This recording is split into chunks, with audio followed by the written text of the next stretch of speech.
So we're going to talk to you about the environment of worship. Does your environment matter? Everyone has a different facility. Everyone has a different layout for their church. We have a family life center that is also our gym where I know you can't see it, but I'm looking at a gym floor, and we lead worship here. We also have the staging behind us. So environment does matter, but it fits, it can fit where you're going in worship for a particular Sunday. Changing things up in your space helps people to connect better in worship. And the reason that environment matters is because many times you will have an environment, you'll have a space that looks the same week after week, and people will come in and not even realize that they're just kind of detaching to an experience because everything feels the same. Creating a different mood in worship helps to engage people into worship. As leaders, it's our job to use the gifts that God's given us to glorify Him through the things that we lay out in worship. It could be candles on the altar. It could be dimming lights. In our facility, we do have the ability to raise the lights up, lower them. Those create a different mood. Environment can also be a video. Because oftentimes people don't think about worship in that area, in that context, but videos also help create a mood, create the environment for worship.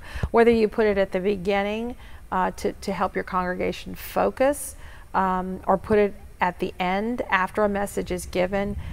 We use Worship House Media is one of our resources, but there are other resources out there on just Google worship videos, and you could just use a camera like the one we're using right now, something really simple, and make your own if you want to get a message out to your congregation in a certain way. The environment can be the way you set your chairs up. It could be a carpet, a piece of carpet. It could be fabric, you know, on your altar. I know we have someone in the Passionate Worship team that is going to talk about setting altars, but it could be lots of things. What are some of the things that you've liked to use in the past, Jonathan, to create like a mood for worship? I mean, like as you were saying, there could be tons of different things, just from the lighting all the way down to, you know, the setup of your chairs. I know we had a Maundy Thursday service, and we set it completely different, and basically had just one person on stage playing guitar and singing, and then we had the congregation facing each other, facing towards the table of the Last Supper, and it created a completely different environment. We put different lighting in there. We borrowed lights from friends of ours. We just used different resources and everything that we possibly could just to create a new experience for that. At our college service, we get a lot closer to them and try and get further up on the stage and just be a little bit closer because we have a smaller atmosphere, and we work with the lighting and black out a lot of the auditorium and just have it focused on the small group that we do have. Sunday mornings we do tons of different things where we'll be back up on the stage, or we'll be back like down further closer on the stage. Just different ways. You could be standing, you can do a little semicircle with the band if you're going to do a little bit more stripped down, and everyone's sitting down, and it gives it a different feel.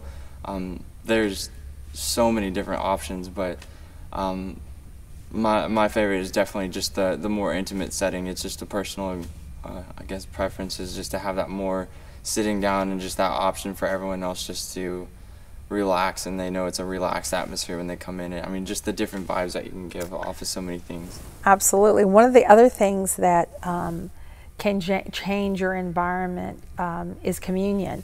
We have actually started doing communion every week because I think we all realize that many people cannot come to church every Sunday, and some just don't come to church every Sunday. But if they're missing the first Sunday of the month, they miss communion for the whole month. And sometimes your pastor can use that time right after the message, during the offering time, to encourage people to give something up and get a closer relationship with Christ through the communion, through actual communion. And instead of having it in the front of the at the altar in the front, we have stations in the back of the church, and that allows your pastor to go to the back and connect with the congregation at a different level, and other people as well. But the mood shifts, and that's another way of changing the environment and the experience that someone might have. We do have kneelers in here.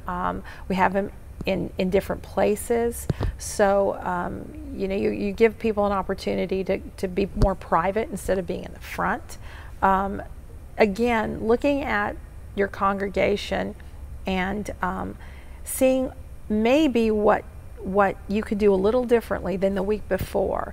Not changing everything. Again, contemporary worship is an evolution. It really is. It's not huge changes, but it continues to evolve. If we look at how we've been doing contemporary worship over the past 15 years, it's very different, and it continues to evolve because we are